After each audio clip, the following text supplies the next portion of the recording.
Hello, I'm Dr. Randall Bell, and welcome to Core IQ, where we talk about important things like goal setting, time management, conflict resolution, the list goes on and on. Today we're going to talk about something really important. In fact, I expect this will probably be the most watched single episode because we're going to talk about money. We're going to talk about the things that I was taught, fortunately, when I was a little kid, when I was just like 9, 10, 11 years old, and then reiterated. We're going to talk about laying a foundation, not so much for getting mega rich, but about having a really solid financial foundation where we can pay our bills and take care of our financial obligations and kind of construct the life we want, the business we want. So our guest, now normally I have an expert here to talk about various topics. But you're an expert in areas I'm not an expert, and I'm an expert in areas you're not an expert, so this will be great. But this is Kris Williams. Now, Kris, we've known each other for years and years. What happened is my son wanted to start surfing. I asked my assistant, find the very best surf instructor that can really help my kid get dialed in. And we came across you. I'll never forget the day where we went down to Doheny, and your dad Halsey was there, and I made friends with him immediately. He's just a great guy. And you took my son Drake out there, and Drake never looked back. He loved it. You got him up the very first day, and he turned into a really pretty decent surfer. You've won some awards. Tell us what you've done. So when I was in my junior and senior year, I competed in the USA Championships for junior men's longboarding. Yeah.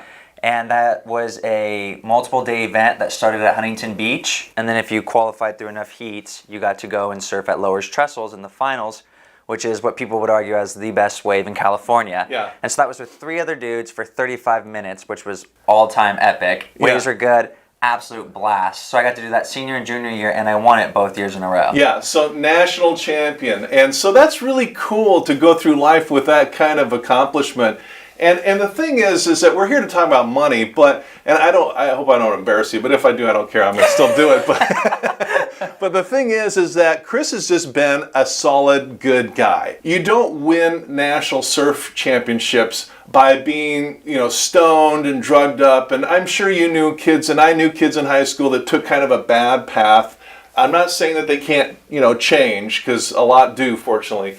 But just in terms of a young man that's kind of got it all together and has a focus and has a passion, and that's really rubbed off on Drake because, when your dad and I are with our telephoto lens taking pictures of you guys, I can see the bliss on your face, the passion, and I've seen Kris surf. It is insane. I mean, it belongs on the front of Surf Magazine. But now you're kind of moving, you still surf, right? Okay, but now you've kind of moved ahead in life, and you're now 25 years old, right? Yes.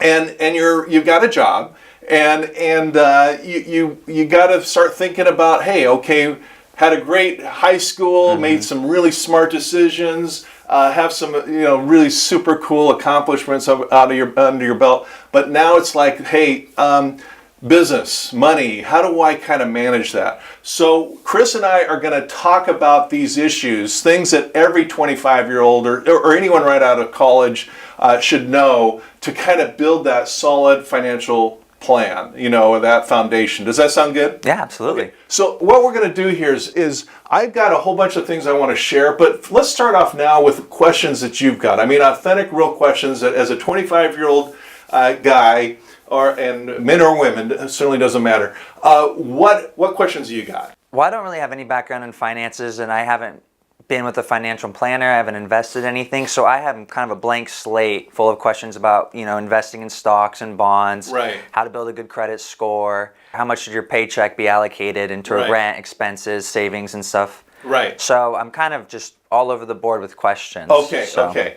So let's start with some really important foundational things. Something that everybody should know from the day they get their first paycheck. And that is what I call, and others call, I certainly didn't come up with a name, the banker's secret. And the big picture is that you and I and everybody are bombarded with advertisements all day long trying to get us to get hooked on this or hooked on that, and paying out money. The part of the banker's secret is simply to be smarter than that, to be aware that that's what corporations and entrepreneurs are doing. They're trying to get us to spend money we don't have on things we don't need to impress people we don't like. Okay, so we want to be smarter than that. And if I had any advice for someone who's 25 years old, just starting out a career, is to avoid that whole materialistic thing of trying to look wealthy, of trying to look and impress people with money, because you're in your 20s. Who do you need to impress? With money? You know, of course you want to pay your bills, but trying to impress people with money is the mistake a lot of people make. So they start buying things on credit, and when you buy things on credit, you start paying interest, and interest is huge. And it seems like a little thing. It just seems like 5, 6, 7, 8%, or credit cards are higher in the teens. But whoever goes into debt is constantly paying interest. If you're asleep, you're paying interest. If you're surfing, you're paying interest. If you're going to the movies with your friends, you're paying interest. You know what I mean? So the banker's secret is to take that concept and flip it around and stay out of debt and invest, because that way when you're surfing, you're making money. And you're sleeping, you're making money. You're playing golf, you're making money. You get the point? Absolutely. So that is the number one principle that you need to know. That, had you heard the banker's secret before? No, never. Yeah, that is really the thing that got pounded into my head as a kid. Now, I don't say I've done things perfectly, because I made some stupid mistakes. When I was 20, I leased a BMW, impress the ladies, that kind of thing. Stupid decision, okay? If you can't afford to pay it for cash, with very few exceptions, just get a cheap car. Get a cheap this, cheap that. Who cares, But what's cool is building authentic wealth rather than flashy wealth. That's kind of the mindset to start out with. Now, I know you well enough to know that you don't do stupid stuff like that, but I'll use myself as a bad example. So the starting point, number one, is the banker's secret. And the next point is what I call the 80-10-10 rule. You get a paycheck, you got to pay your taxes, okay? And my dad used to say there's two things that were guaranteed: death and taxes. And he was right. After our taxes, take 10% and put it into savings, okay? So that way you're living the banker's secret. Because instead of borrowing stuff on credit, that little rule of just saving 10% eliminates the debt. And you're building wealth. Now, it may not seem like a lot, because it may just be a few bucks, but if you're constantly saving, and we're going to talk about where to put the money, but just start with where you put the fact that you're taking 10% and saving the money is going to start that ball rolling. So, Kris, I want to do a demo for you, okay? And I'm taking out my wallet, and I want to explain about the time value of money. So, here's some money. If I have this dollar today, is it still worth $1 tomorrow or in a week? Yes. You would think so. That's a fair answer. But the answer is actually, because of inflation, tomorrow the dollar's worth just a little bit less. Okay? Okay. And if I wait a year, it's worth about 3% less. And year after year, if I'm not investing this money, this same dollar just gets eroded, over and over again. Now, I hope the Federal Reserve doesn't come after me for this demonstration, but that's how it works, and before you know it, it just goes. We used to talk around here in Orange County. My dad bought his house for $27,000. Okay, that's a car. That's not even a car today, but that's the effect of inflation, because what was $27,000 back then is worth a lot more money now, and the same principle in reverse. So remember, if you have money and if you're not investing it, you're just losing a little bit every day, every week, every month, every year. You're losing. That's why you've got to invest, because if you don't, you're going to end up with this. You get what I mean? Yeah, lost opportunity. Totally cool, yeah. The other thing that I believe in is take 10% and help other people out that are less fortunate. You call it karma, call it charity, call it whatever you want, but take 10% And if you see a homeless guy struggling, buy him a sandwich. If you see, if you get kind of wind that, hey, a friend just lost his job and needs help, help him out. You can look at it secular or religious or spiritual. It's not really the point.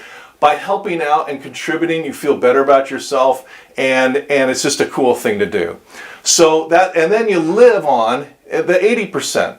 Now, I've talked to some people your age that are saying, hey, 10% of saving is not enough because, Social Security and the way the, government works, who knows if there's going to be Social Security when you get older, because the government doesn't have the principles of financial responsibility that we're talking about. 80-10-10 is kind of the starting point of the banker's rule. You have questions about that, or what do you think? I guess one of my questions would be if, let's say, for example, you're living paycheck to paycheck, how do you manage that 10% for charity, which I really do like the idea of it. Yeah. I'm just wondering if you sometimes would cut it down a little bit if you're living paycheck to paycheck, or if you can't quite afford it because you have student debt, you're going to school and stuff. Yeah. So I'm just a little curious about that. Yeah, that's a fair point. I mean, this is kind of the starting point, and maybe it's not 10%. I mean, if you're a student in school, it's all about school. It's all about school, and even getting a student loan makes sense. I had a few student loans, and fortunately, I paid them off quickly. But we're talking more when you actually have a job, and I think the key thing is have that state of mind where you're helping.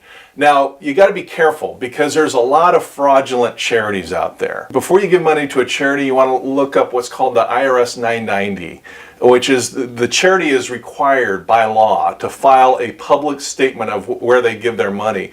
And I've looked up some 990s before, and some charities put on a big show about all the good they do, but when you look at what's really going to helping people, it's bad news.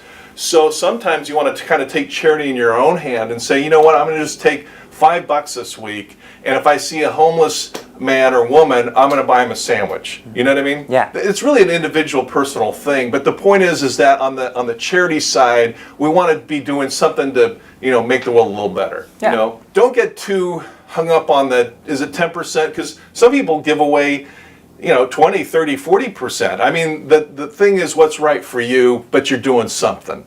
And then on the saving side, what's important is that you're saving something. And you avoid debt like a freak. You know what I mean? Stay out of the consumer debt. Consumer debt will kill you. Mm-hmm. That's probably the single most important thing to say is consumer debt will absolutely kill you when it comes to finances. So is that making more sense? Yeah, absolutely. Okay. All right. Well, you're a smart guy. I knew you get it. Down here, we got a saving chart. And it's pretty self-explanatory. We got different years. We see different interest rates. And if you take $1,000 and invest it, what it's going to do. But the important thing is you're taking 10% or some portion of your paycheck, investing it, just putting it in the bank. Now, the banks... It's okay to park money for a short amount of time, but you want to put your money somewhere smarter. So how familiar are you with stocks and bonds and pension plans? Not very familiar. Okay, fair enough. So what you want to do is today there's all kinds of online, E-Trade, and there's, every brokerage firm has. I'm not trying to endorse any particular one, but there's all kinds of online things. You can start an account with $1,000. And they have some really nice online resources about stocks and bonds. The difference between a stock and a bond is this. When I buy stocks, I'm buying shares, meaning I own a portion of that company. And you basically, when you own shares of stock, you have basically two ways to make money. One is the stock value goes up or down. So whenever you're watching TV and you see those little green arrows or red arrows going down, that means the stock value went up or down. And so you can buy stock in a company that's really kind of happening, and the value keeps going up and up and up. But some people buy stocks where the stock value is pretty much level; it doesn't move much, but they're being paid dividends, meaning they're getting the earnings. When the company makes money, they dispense that money to the shareholders. Or it can be a combination of the stock going up and dividends. Mm-hmm. So you really want to say to yourself, "Hey, do I want stocks that are that are really safe and secure and I have a lower risk?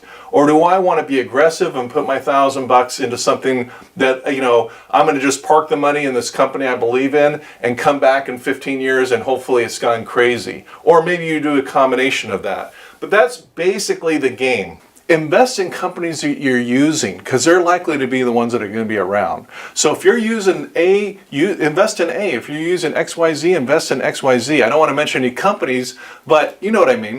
Invest in the stuff that you like because the chances are other people like it too. And then one day you go, wait a minute, I put in $1,000 and now it's $1,200. And I was surfing. I just made $200 while I was surfing. You know what I mean? Yeah. And then you get more excited and you start putting more of your paycheck into it and it keeps snowballing and snowballing and snowballing. And you're thinking ahead, you're thinking of the future. That's what smart young people do is they don't, they have a good time today. And I know you have a lot of, good times surfing and your friends and everything, but they're also thinking of the future and that snowball effect. Does that make sense? Oh, yeah, absolutely. Okay. Have you opened an E-Trade account? I genuinely don't know. No. Okay, so what I'm going to do is challenge you to take a few $100, open up an online account, kind of say, you know what, I like this company, I don't like that company, here's a new surf company, kind of get connected and get the ball rolling. When you start earning money and getting savings, you're going to have people hitting you up for investments. Hey, I'm starting this company, you want to invest. One really smart rule with that is don't invest in things you don't know about. If someone comes to me and says, I got this phenomenal medical, device, thing, I'm going to say, you know what, it sounds fantastic, but my expertise is in real estate. I really love real estate. I know real estate, but I don't know the medical field, or vice versa. Maybe you know medical and you don't know real estate, but you got to learn to say no. So let's talk about bonds, okay? Bonds are different because when I buy a stock, I'm buying ownership in a company. When I buy a bond is a loan, meaning the company is borrowing money and paying me interest. And the higher the risk, the higher the reward. So maybe a bond is yielding a real high number. Well, that's because they're a risky thing that you may not get anything back.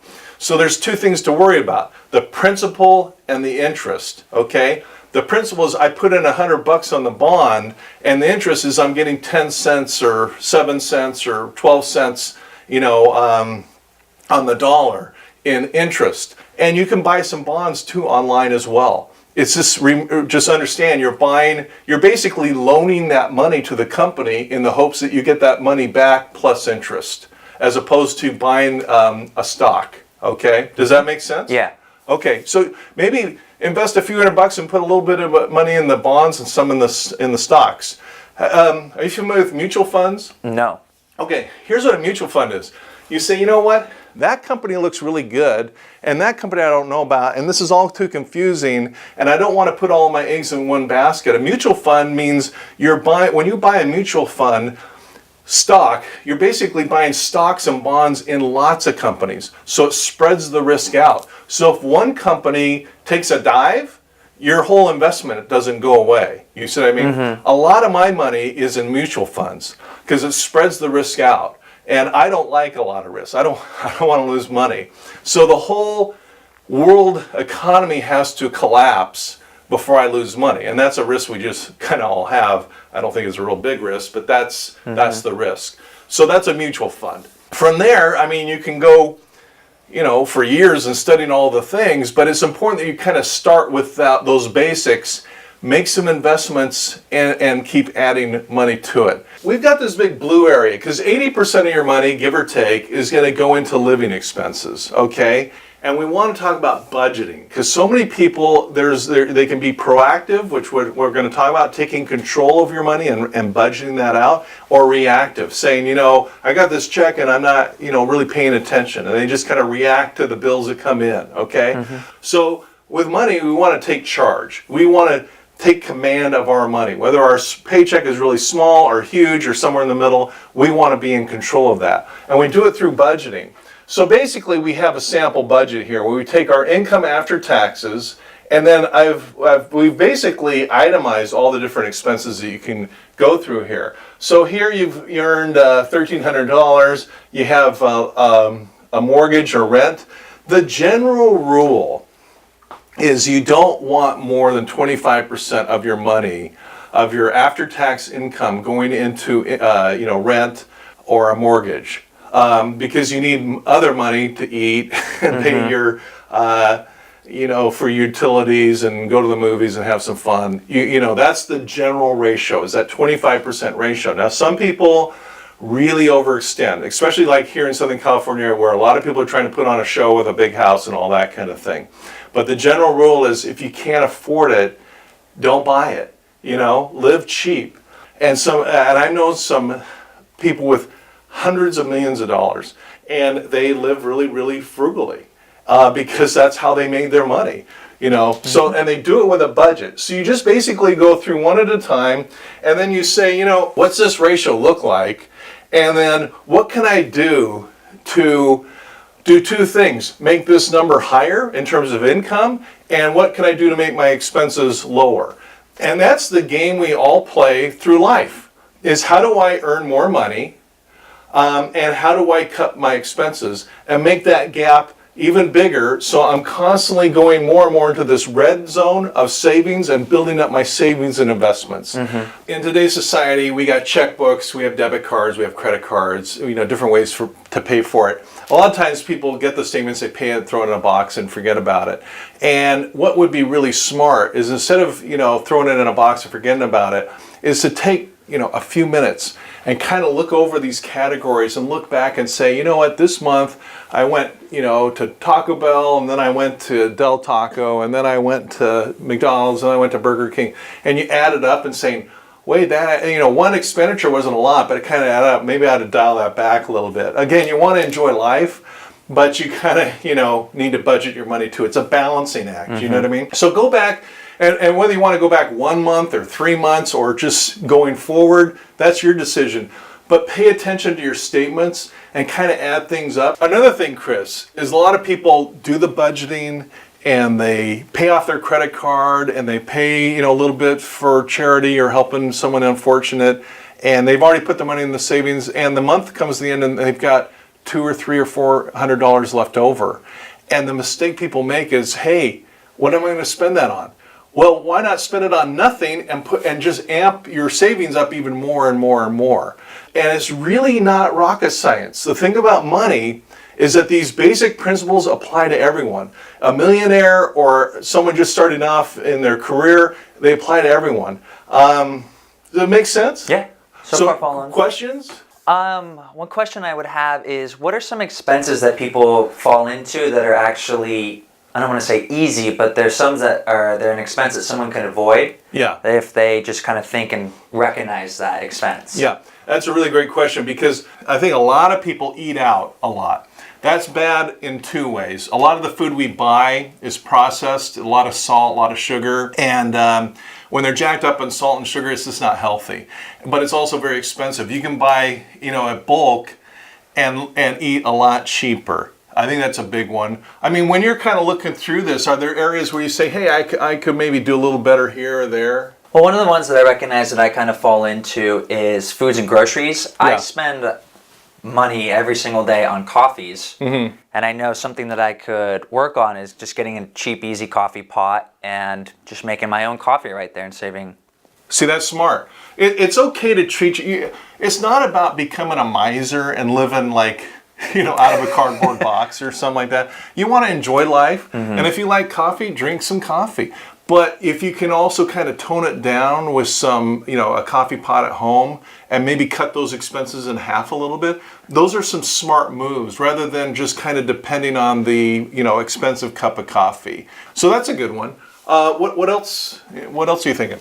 Another one is clothes. Needs versus wants when it comes to something like clothes. For example, I like to play tennis. Let's say that I've got a hole in my Nikes or something, right? And I'm like, well, I kind of need a new pair of tennis shoes. That's worth buying versus, oh, I just saw a really cool Nike commercial. Right. They had some really cool shoes. Right. I really just want those, even though mine are perfectly fine. Right. I love that, because the rule I use is to say, you know what, I really like those pair of shoes, or I really like that. But you know what? I'm not going to do an impulse buy. I'm not going to get all jacked up and excited over this ad with crazy fun and buy something. I'm going to be smarter and I'm going to wait a week. And if I still feel like I really need that, then maybe I ought to think it. But I always give myself a time break between where the commercial's trying to hook you and hook their emotions. And advertisers are spending millions of dollars to try and hook us, you and me and everyone,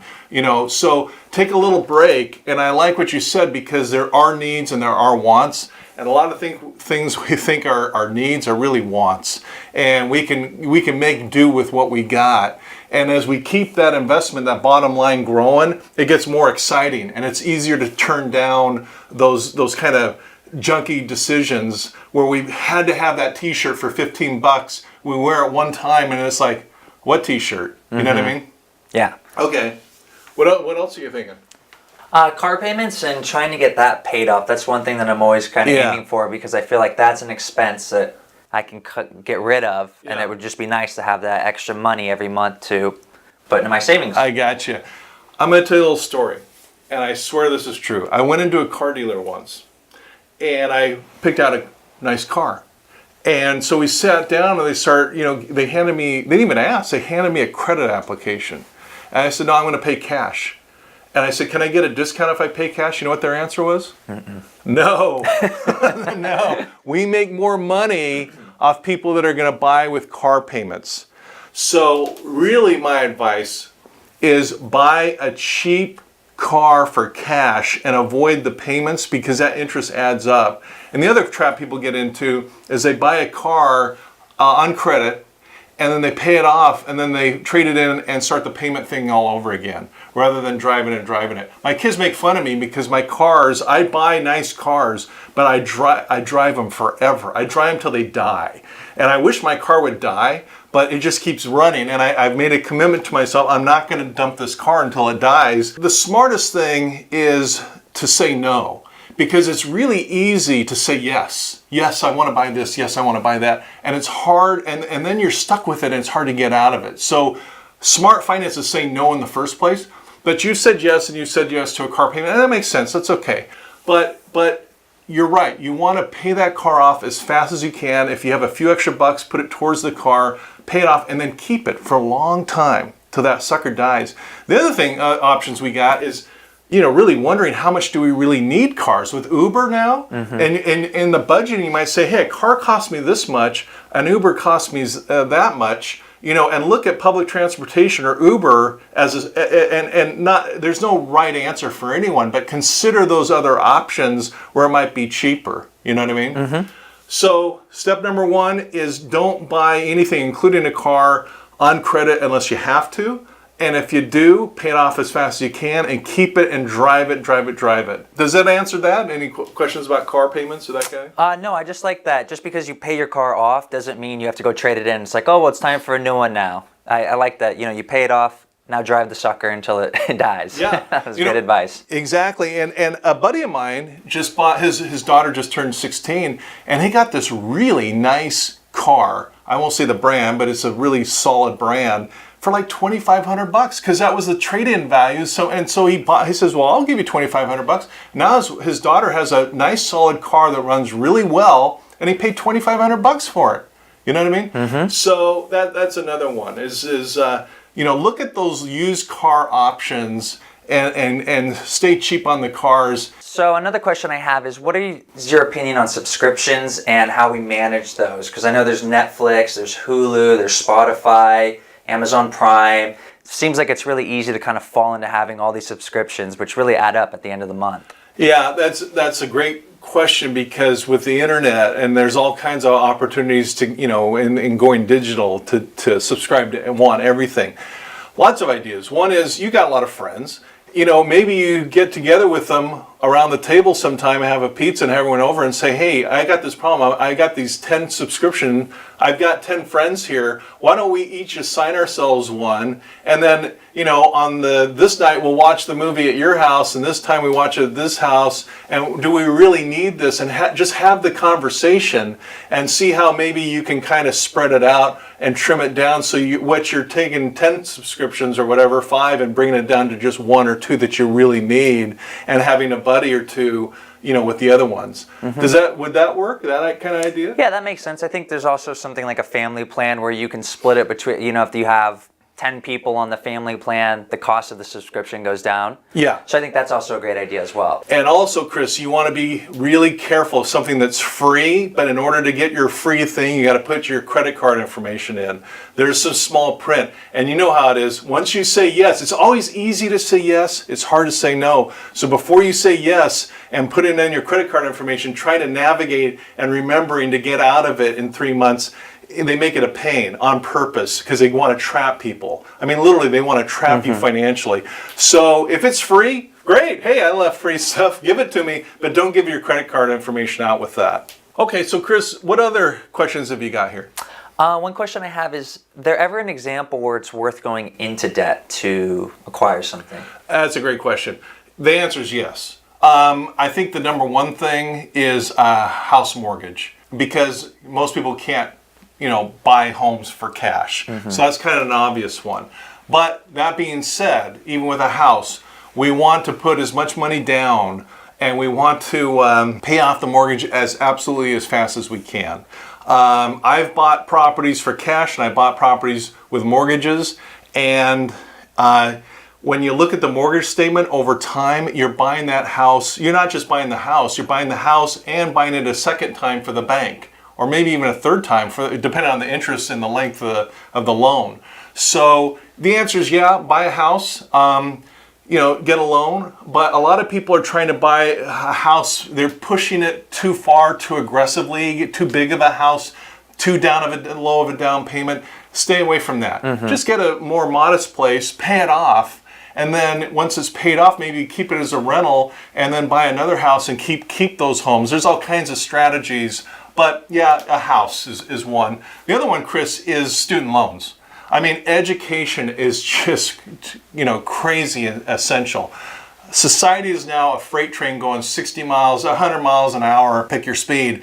But to get on that freight train and have a nice ride in the, have some comforts as you go, you need money. And the best way to get on that train is education. Absolutely essential.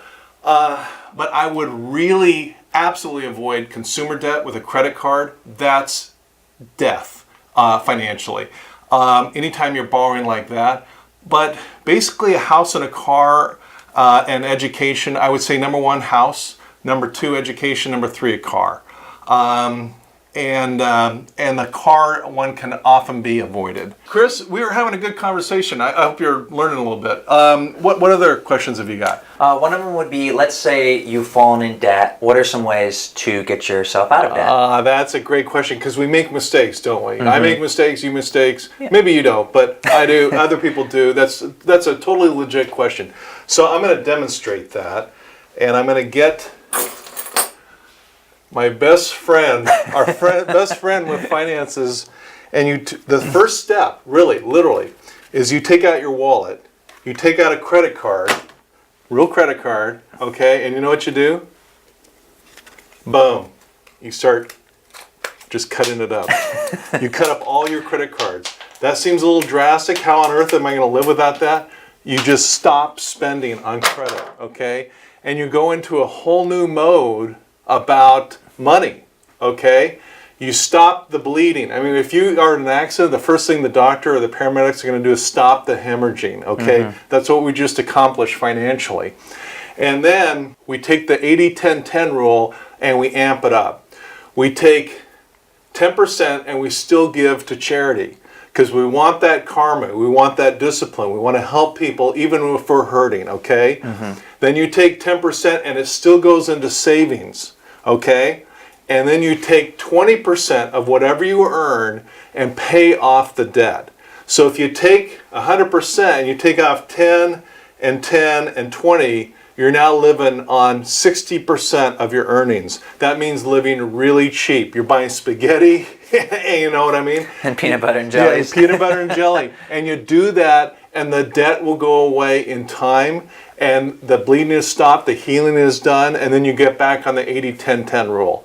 And that's exactly how you do it. It's painful. It hurts to cut up your credit card and do this, But if you're going to get well financially, you got to go through some trauma, and you got to take the steps, and those are exactly the steps. Some people are too chicken to do it or too timid to do it, but that's what you got to do if you really are serious about fixing your problem.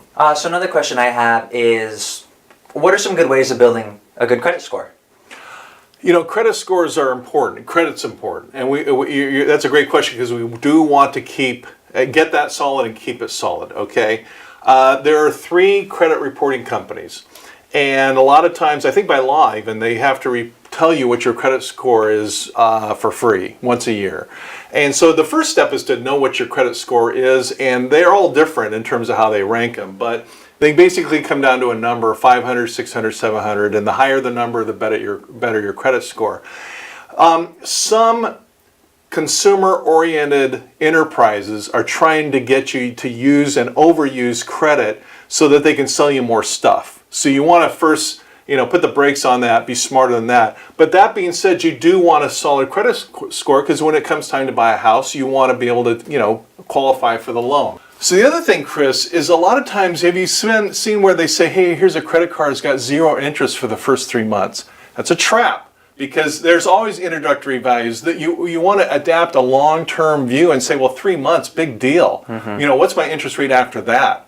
And the nice thing about credit cards is they make a fortune off people that let the balance roll over. If you're smart at that, paying it off, you're not paying any interest. You're getting the credit without the interest. So that's a really great way to defeat that whole game plan to frankly keep you poor, and they get rich, okay? But let's say, you have a friend or a girlfriend or whatever, and you want to go to dinner, using it reasonably within your budget is okay. As long as you're not overdoing it, you're not impulse buying, and here's the key thing, Kris, you want to pay it off at the end of the month. You don't want to carry over a balance. Once you start carrying over a balance on a credit card, you're going down a really slippery slope because it keeps snowballing and snowballing. I made that mistake once myself years ago. I paid it off. I've never done that again. I pay off all my credit cards every month and have for years and years and years. So that's kind of the smart way of handling credit scores, because if they see you're using your credit reasonably, and if you're paying off your balance every month, that's actually going to enhance your credit score. So when it comes to buying the house, you'll be able to do it. And so let me ask you a question. Yeah. I mean, has this conversation genuinely got you thinking in new ways about handling your money? Yeah, absolutely. Well, one thing for me is I've always been a little intimidated in getting into investing in stocks and bonds. And so you've kind of told me how engaging it can be, how much fun it can be. So that's really kind of piqued my interest in being like, okay, this isn't such a scary thing actually. This is something I can do a little research on. I can talk to my friends about it, and it's something that's engaging and it sounds pretty fun. Yeah. Another thing is filling out this chart and working on my expenses and working on my savings and trying to cut the expenses down and raise the savings. So I'm really interested, and I think this is a great chart. Yeah, it's really helpful. I love that, and I love your answer. As a dad, I want my kids to have these same skills, and some of my kids have them better than others, but I want them all to have it, because this is really, doing nice things in life is essential, but you need money if you're gonna do nice things, or have nice things. And so what I'm doing as a dad is I'm essentially having this exact same conversation, but I invite all the kids in about twice a year. I put a little bit of money. I want them to work for their money, but I'm putting some money in accounts. I've already done it. And then I invite in a financial advisor to talk about exactly what we're talking about. And as a family, everybody has an investment account, and we're actually getting around the table every 6 months to discuss it. And it's really fun because it builds a family, it builds family wealth. And when I say family wealth, it may be $500 in the account. We're not talking, you don't have to start with zillions of dollars. You know what I mean? I like that too, that it doesn't have to be thousands and thousands of dollars. It can be small, $100 here, $100 there. Yeah. But at least you've got the ball rolling. You get it, yeah. So wealth, $100, that's wealth. You know, don't think it's some zillionaire in Bel Air we're talking about. We're starting with just $100, a few bucks, but we're building and building and building it because over time I know that I know my kids, I know people watching, if they really are smart and take this advice, it's not my advice. This is stuff taught to me. I'm just repeating it. So I'm not a brainiac on this stuff. But if we take this smart advice and do it, it's awesome. You know, it just keeps going in the right way. So Kris, this has been a fun conversation. Let's keep the conversation going, you and me and people out there. Send in your questions because money's important. This whole core IQ thing's important. That's what we're trying to do, is build solid foundations, you know. So if things we've missed, bring it up. Let's talk about it. The important things we're discussing it. So be sure to like Core IQ, share it, all that kind of stuff. You're a surfer. You've taught this to me. Thanks for coming. Over and out. Boom.